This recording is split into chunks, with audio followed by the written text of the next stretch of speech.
hari ijambo baduhaye ry'urufatiro riri hano mu gitabo cy'Abefeso 5:4. Some mu izina rya Yesu. Aravuze ngo nico gituma bivugwa ngo ikangure wowe usinziriye uzuka uve mu bapfuye Kristo arakumurikira. Amen. Amen. Amen. Bwana sifiwe. Nje mu mibereho nzanezerwa bagihaye baso batarashira mwandi makomantere yose y'abantu. Nje ni hari yanzangu ni hari havuze ngo nico gituma bivugwa ngo wewe usinziriye kanguka zuke uve mu bapfuye. Imana iduheze kumva uyu mugoroba. Imana ikugabire kumva ijambo ry'Imana uyu mugoroba, kuko nta kindi cyo gukiza ni ijambo. Ejo ndasubira kandi nsubire bukeya aho twatangiriye ejo, kuko n'Imana nivuga ngo tugumaho nta kundi. Ejo twavuze ko aha iri jambo dusomye riri mu magambo y'ingenzi yatumye Pawulo yandikira ab'Efeso. Pawulo amaze gushikira inkuru z'amakanisa yose ayo yari yaragezemo, yabwirijemo, yatangiye, yakoreyemo, ngo ashikira amakuru atari meza. Yicazwa no kwandika ibiri umuntu azavuga ibisa nuko igihe arimo. Iyo umuntu ababaye avuga, iyo umuntu anezerewe naho azavuga ngo unezerewe. Kurya muzamubona nta uzuvuga ukena nk'umukene, umutunzi akavuga nk'umutunzi. Igihe kiza kikuvugisha aravuga, arandika, yandikira iki gitabo cy'Abefeso. Yari yashikiriye inzandiko zidakwiye, yari yahawe amakuru adakwiye kuva mu itorero. Mbasabe mu ndebe mwokagira Imana mu matorero adasa n'amakuru ava mu bakristo.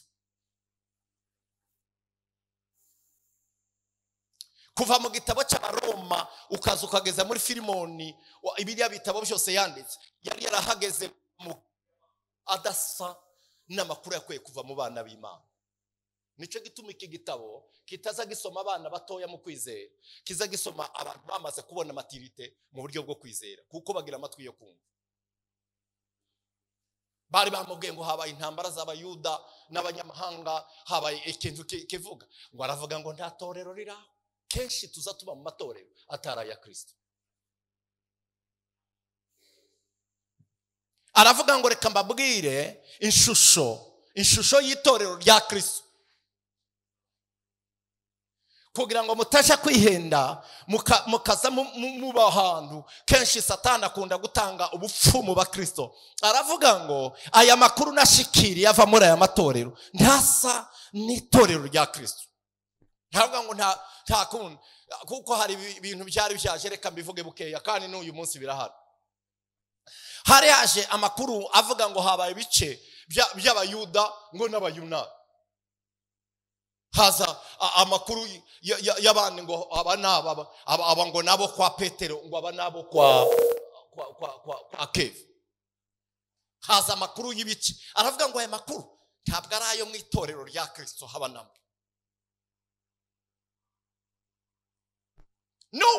No, hari amatorero bavuga ngo muri torero ngo ni ry'Abarundi, ngo ni ry'Abanyamurenge, ritari rya Kristo. Nta Kristo rimo haba namba, kandi nta kamaro ko kuzoba mu itorero ritazaja mu ijuru, kuko aha ni mu irerero ry'umugeni wa Kristo, mu itorero ry'Abakongomani, itorero ryacu.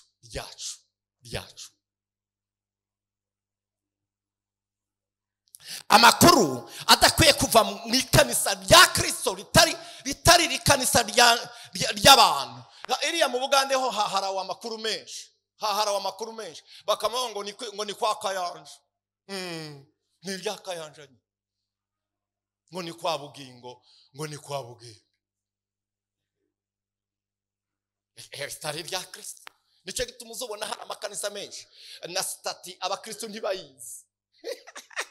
statiri mu cyumba kanisa ry'abantu avuga ngo aya makuru ntabwo ari amakuru aturutse ku kanisa rya Kristo. Yicazwa no kubandikira ababwira ubudasa bw'ikanisa rya Kristo mu yandi makanisa ariho.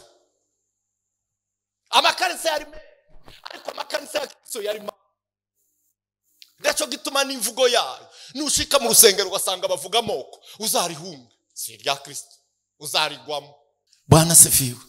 Aravuga ngo ikanisa rya Kristo ni rerero naho tuzaturira nicyo cyatumye yavuze iri jambo aravuga ngo kubgayo magambo rimusubire kandi haravuga ngo kubera ibyo ayo magambo ngo nicyo gituma bagira ngo kanguka uzuke uve mu bapfuye Kristo abone kukumurikira.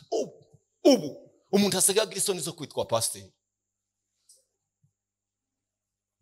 Umuntu kukwita pastor ukaba wo kwihisha ukavuga utari ko se ndaje he namanyanga y'aba pastor. Bwana sifiwe. Oh hallelujah. ubu kwitwa pastor ni kindi kintu. Bwana sifiwe sana. Wow hallelujah. Avuga ngo niyo mpamvu Imana yavuze bya jambo ryaharya muri Yohana ngo kuko Imana akunze abari mu isi cyane ngo byatumye itanga umwana wayo kubera urukundo. Yaje yikoreye urukundo rw'Imana rwari rwarashize mu bantu kuva muri Edeni, rwari rwaragiye. Abantu baratakaye, ari abanyamubabaro, ari abanyagahinda, batagira ubakunda. Imana iravuga ngo sinareka ngo ndeke kuja guhumuriza abantu abari muri aka kaga ko kubura urukundo rwari ruhari. Bwana sifiwe. Oh hallelujah. Nico gituma Bibiliya zivuga ngo udakunda si uw'Imana. Tukabeshe ngo ukunda Imana wanga mugenzi wawe mu bantu. Urukundo Imana yazanye iruheza iza ibwira Yesu ati gemura jana urukundo mu bantu abanganaga bongera kandi bakundane. Bwana sifiwe. Oh hallelujah. Hallelujah. Impamvu kugeza uyu munsi dufite abakristo badahagaze neza biva kuba pastor. Bashaka ngo tuje ku gatuti tubigisha ariko bareke kudusoromamwo kuko ubu Kristo usaha mu rusengero ni hariya hanze bakuzi gute. Hanze bakuzi kuzi kuja ku gatuti ukavuga hanze bo gusoromamwo imbuto zo Kristo. Cyatumye Yesu yajanye intumwa kwa 10 arazija aravuga ngo reka mbabwire uko muza tugiye guhindura isi ariko mwebwe dore ico muzaba. Usomye muri ari amagambo yakundaga akababwira ngo biranditswe ngo ukunda ngo ariko twebwe ngo nongera kuba ngo mukunde abo mwanga. Iravuga ngo hariya byanditswe ngo abari abakere bafarisayo bongo baravuga ngo usambanye bazomuhana ariko rero ngo mwebweho nongereho nureba umugore akamwifuza abasambanye. Hariho ibindi yagiye agazura arabigazura aravuga ngo muzabanze mwebwe mubikore kugira ngo abo muzayobora bazabimenye bazabikunde kandi bazabibabonemo bitari byo kuvuga. Bwana sifiwe. Oh hallelujah. Niyo mpamvu yababwira kuri iri jambo aravuga ngo se nimba ukunda uwo mukundana utandukanye he n'abafarisayo. Irabagira ngo mugende mukunda abo mwanga babandi bakwanga urya wagututse urya wakwise umurozi umugurira igitenge umubwire ngo uri umwana mwiza. Bwana sifiwe sana. Urya wakwanze neza urya wakugiriye nabi umubwire uti ngiki nakuguriye igirato ciza nakuguriye na telefone ngiyi. Wow hallelujah. Kuko nabazaniye urukundo nararuzanye ndubushiramo muzakundane kuko Imana yabakunze. Imana dukunze turabibyi, Imana idukunda turabicanyi, Imana idukunda turabarozi, Imana idukunda turibage. Yesu arababwira ngo nicyo gituma bababwiye ngo mukundane kugeza ubwitsi izamenya ko mukunda. Itorero iri hano mpanga ntibakwiye kugira ibiterane bingana gute. Igiterane kirutiki nicyo gukundana. ubundi urukundo ni ibyo kurya bize bigaburira umuntu akarya. Urukundo ni ibiryo umuntu asarya akabyibuha. Ukumubona isi yubakiye, imibereho y'umuntu yubakiye mu rukundo. Kuva kugira ngo inyana ikure nuko nyine iziyikunda, kugira ngo inkoko ikure nuko nyine yayituraze iziyikunda ikayubiki. Ibintu byose bigaburirwa n'urukundo. Ni nayo mpamvu uzubona hariya mu mbuto z'umwuka wera urukundo nirwo rufatiro, nicyo kibanza kugira ngo ugire amahoro, ugire n'ibyishimo, ugire n'ibindi. ziriya mbuto zose zishingiye ku rukundo. Nta rukundo nta kiriho. Bwana sifiwe sana. Oh haleluya. Nta rukundo nta gihari. Nicyo cyatumye Pawulo avuga ngo nimba wohanura ukaba umuhanuzi ariko ukabura urukundo, ngo bimeze nk'iki harya icyuma.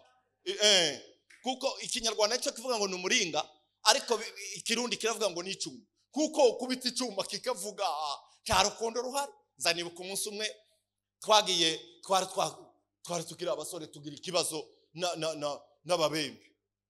None ngo tumare baraturega ngo tugende, niho namenyeye ko ibitangaza byabaye. None tuzuka mu gatondo haza wa mucamanza yagiraga umuntu akagira akuma kagakwete burya akamavuga ngo umwana bushanye na nyina ngo inka zirya ibigori baze kurega hano, ngo barwane bakubitane bicane baze kurega. Naho karavuzaga ibintu abantu barwane baje kurega. Burya abacamanza baza babyuka babikora mu bushanye. Nimumara kubushanya muzana urubanza hano tubone uko tubarya. Siki ni urukundo rushire hagati yanyu nimumara muje kuregana. Bwana ziviwe sana. Haleluya. Nicyo gituma urukundo ari ikintu Yesu yazanye. Urukundo yaje ari urukundo. Aravuga ngo muzakunda, ariko ubu nyine turi mu gusenga cyane tukaririmba cyane, ariko urukundo rukabaruka. Bwana sifiwe. Oh haleluya. Mu byo Satani yibye umusarire nuwo kugirirwa. Tuzasenge Data wo mu ijuru azaduheza imbaraga dutsinde Satani. Reka mvuge kuri iki kibazo gikomeye cyane. Hari ibintu binini Imana yakoze ngo amare kutuzanira urukundo. Naravuze ejo aratugabira umuvye. Ari indirimbo ririmbye dayi yakozeho, ariko nabonye ko ari iravuga ngo iduheza umuvyeyi, iduheza papa, iduheza umuvyeyi uwo tuririramo, uwo tuza duteteramo, kandi nta kindi kigoye ko kubaho utagira Imana.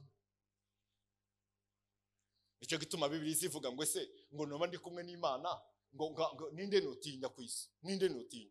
Nzi ko ndi kumwe n'Imana. Nimba hari abantu uzatinya abakirisitu, umuntu ukurusha gusenga uzamutinya, arakomeye. Uko afite papa ukomeye, afite umugabo ukomeye, yagarirwa n'umugabo ukomeye, kuko Imana ishobora byose. Oh haleluya. Ni Imana ishobora kuba utamugira, utagira n'umwanya we, utazuganira nawe, urukugirirwa imbabazi. Yesu nicyo yatukoreye, yatuzaniye Data aduha papa. Nzanibuka umugabo twiganye ishuri rya Bibiliya muri Kenya, yari imfubyi atagira se na nyina, yakuze nabi. Murabizi bene ayo makuru, rero abenshi ntibayazi ayo makuru, ntibayazi. Yaratubwiye umunsi umwe atubwira ngo aherutse ngo azaneze ngo iyo yagiye gusenga ngo akumva umutima ukamubwira ngo kuwikiye mu maguru ya papa. Ati naje nkanezerwa, akavuga ngo nabonye papa tahandi, nta wundi uzutuma tunezerwa. Niyo ufite Data uzuja kubwira nijoro ukamubwira ngo Data we nagize ikibazo, akumva kuko ari papa wawe arakuzi. Akabwira ngo humura mwana waje ndi kumwe nawe, humura ntacuzaba ndi kumwe nawe. Ariko kubaho utagira uwo kubwira, utagira papa wakubwira, yaramuzanye. Nimba umushaka uramuronka, ariko nimutamufite ndumuronka. Bwana sifiwe. Oh haleluya. Aho simvuga ibyo twavuze, reka ngende ku kindi. Hari ikintu Yesu yazanye kindi natangaye. Imigisha twaronke muri Yesu ngo yazanye agaciro k'ingo zari zarasenyutse, ingo zari zarapfuye. Ako Yesu mbese yaje akora ahakomeretse, hahandi hababaza. niho Yesu yakoze ingo Yesu ataraza. Umugore yagiraga abagabo nka 10 agahinduka indaya kandi afite umugabo agahinduka indaya akamugabo wawe ugabo 10. Ingo zitagiraga agaciro, umugore utaranezerwa, umugabo utaranezerwa. Ariko iyo Yesu yaje akagira mu mugabo n'umugore bakuze umwuka, azaba mushikiwe, usanga ari urugo rw'umugisha. Yesu niwe wazanye agaciro kengo kari karafu. Nicyo gituma nimba mutagira amasengesho mu ngo n'abagabo banyu n'abagore banyu, ubanza usubire.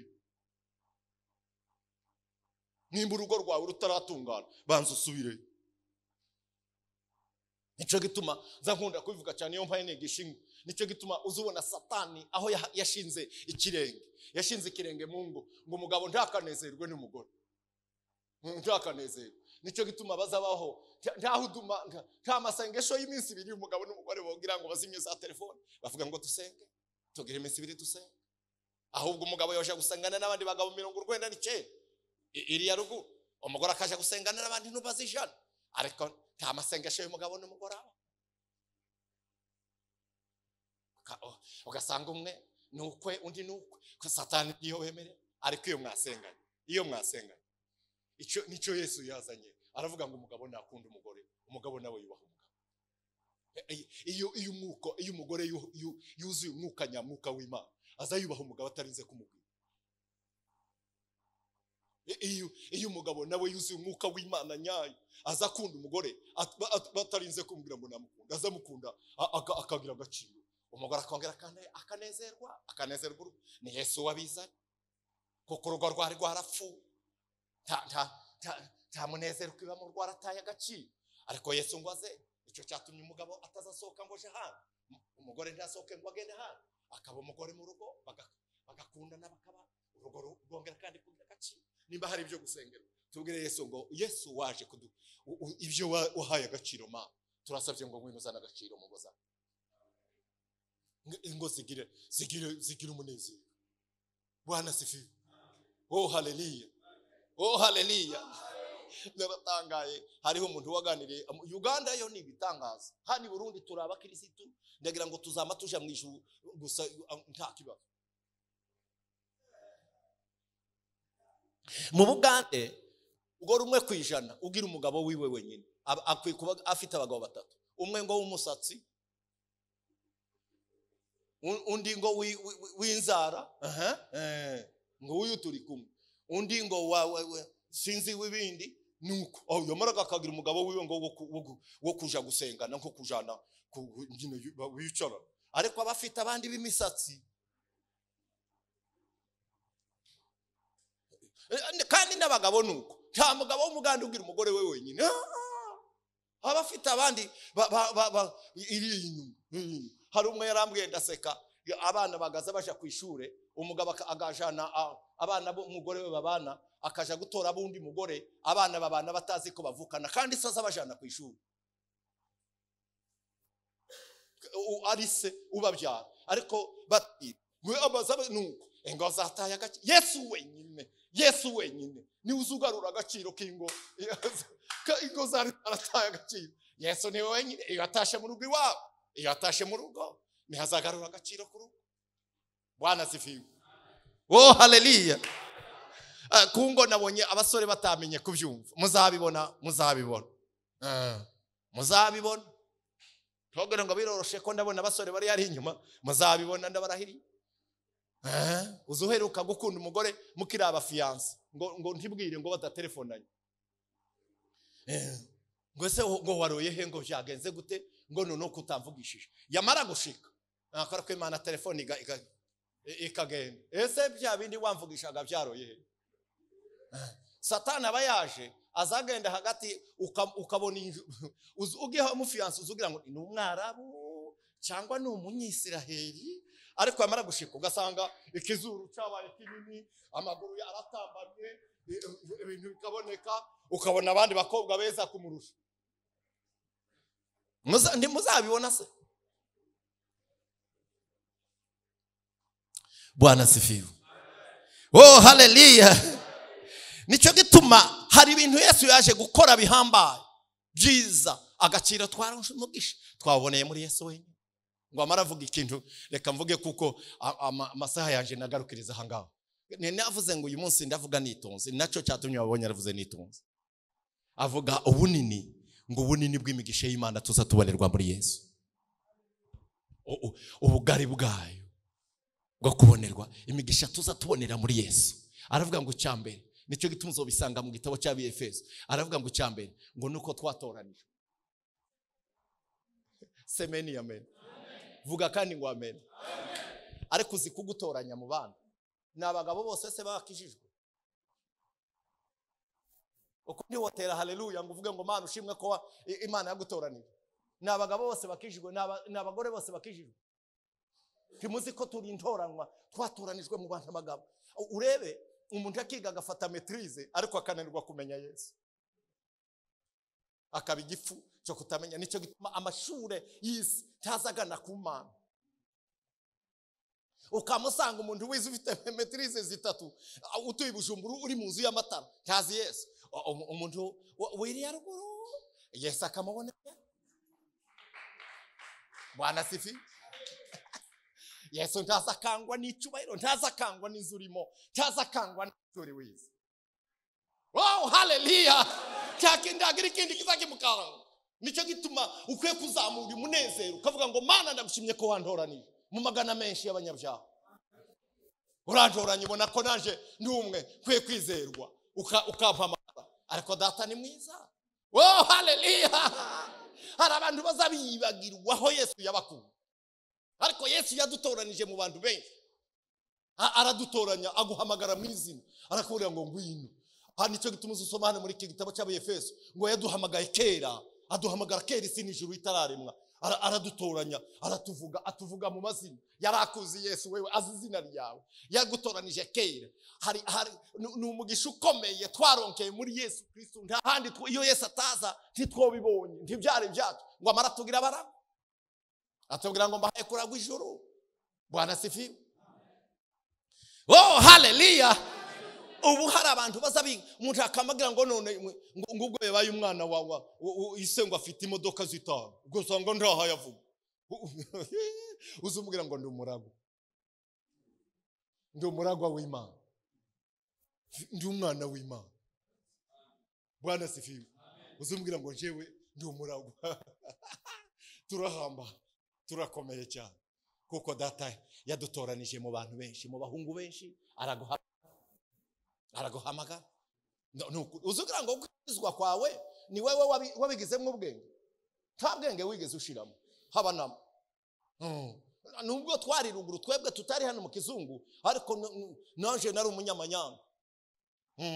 Pe ibijumba by'abafurero nibye. Uko ndabivugaga ibyo bamwe ndimo ariko bamwe barahabo bababizi. Aho muzi amakosa twakoze ariko data akadutoranya. Magara nanje mwizi. Bwana sifi. Iyo nagumutse neza, iyo nahagaze neza, nigeze kugumuka ndi hano ndaha ndi paseri hano. Ndagenda ngumara gushika umunsi umwe ndyamye nibuka ko abana banje batanze.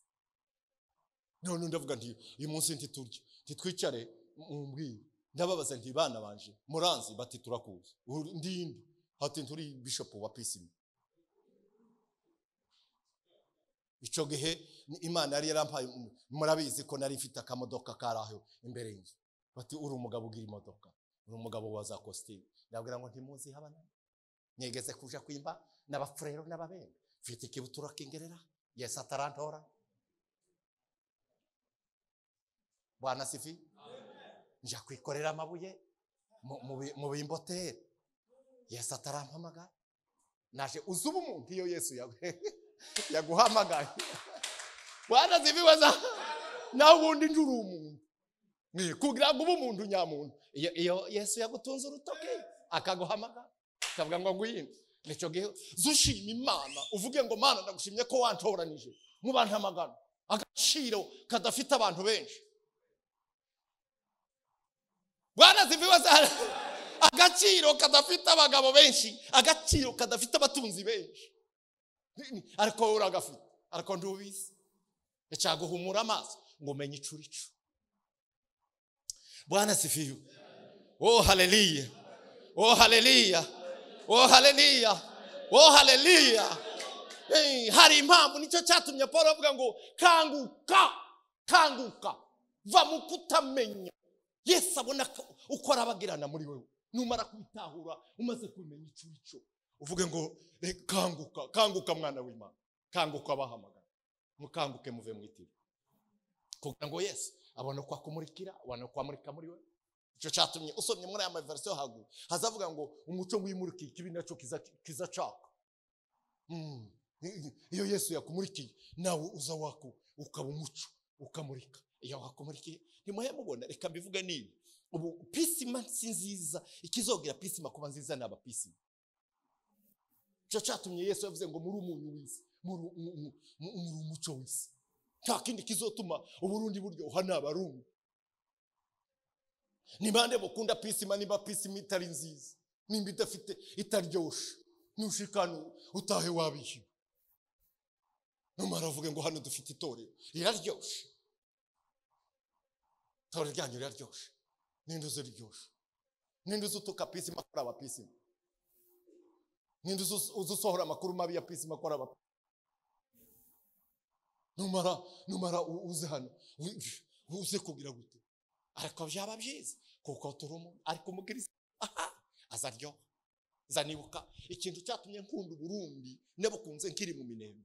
Ni igihe narwajije umuntu hano muri wa karere ngo mare gushika mpahura n'abana b'abarundi b'abakirisi, kuko nta banyamurenge babaga hano Bujumbura. Njewe naraha kuri wa karere narahazanye mukuru wanje yaranahaguye yarapfuye, ariko mbaho nagaza nari mbeshejwe na koka. Cyo muzi ko abantu baruguru bakunda koka cyane. Koka n'umukate kayirya mu gatondo, kayirya ni mugoroba, kayirya mu gatondo, kayirya ni mugoroba. None igitanda ca mukuru wanje yararwariho cyari hagati y'ibindi bitanda bibiri. Kabandwa ngwaranye n'undi mugabo, yari umugabo w'umusaza ari kufita abana b'abakolonere n'abagenerali hano babatunze. None bakagira mukuru wabo wapfuye, yari yarasize umwana w'umuhungu yigaga hano kuri kaminuza, ariko akaba n'umukirisitu. Ariko ko umukirisitu ni by'agaciro. Bwana sifi. None ngo mare gushika, none turabana n'abase wabo babakurise ngo haje kuba umunsi umwe wa gatanu. None babwira uwo muhungu bati none ngwino dutsimbure, ubwo ari muri weekend, vendredi duhabe na samedi na dimanche, uzoja gutaha dimanche kugira ngo uzaje kwishuri. Ako gahungu kagasore kaga Kristo karaza, sinari nzi ko ari umukristo. Ngo gushika araharaye, ngo haje kuba samedi mu gatondo abona nta bange muri, ngo haje kuba saa sita abona nta bange muri, ngo haje kuba ni mugoroba, ngo aribaza ngo si umuntu ko we atagira abantu bamuri abo twirirana, abona ntabashe kunsura, abona ntabange muri. None ngo aribwira, araza kwicaraga ku gatebe kamwe ko hanze, arambwira ati se ko batakugemuriye mu gatondo na saa sita byagenze gute? Ndambwira nti ntabwo mfite bange muri. Uruwahe? Iwacu ni muri Kongo. Ngo haje kuba nijoro, haza ibyo kurya, arambwira ngo nutarya sinzi. Kristo si ukuririmba, Kristo si ukwigisha, Kristo ni bikurimo.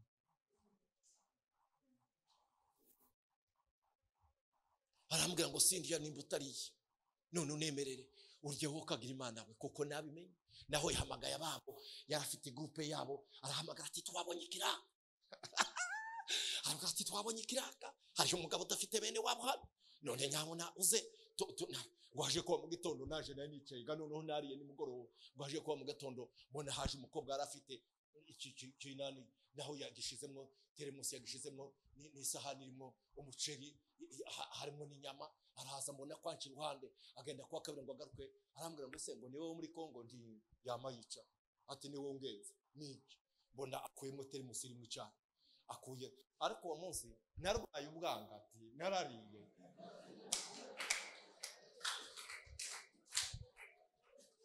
Nje warugize iminsi kuri fanta n'umukate, namye nirirwa ibyambayeho n'umusizi zabyibagirwa. Bwana sifiwe. Haleluya. Kandi haleluya. Oh haleluya. Yewe usinziriye, va mu bitose, kugira ngo Kristo abone uko yaka muri we. Icyaduha ngo duhinduke abana b'Imana, twake. Nuko arazana ibyo kurya, ndariye uwo mugoroba, harimo gatondo, numva sinzi uko bibaye.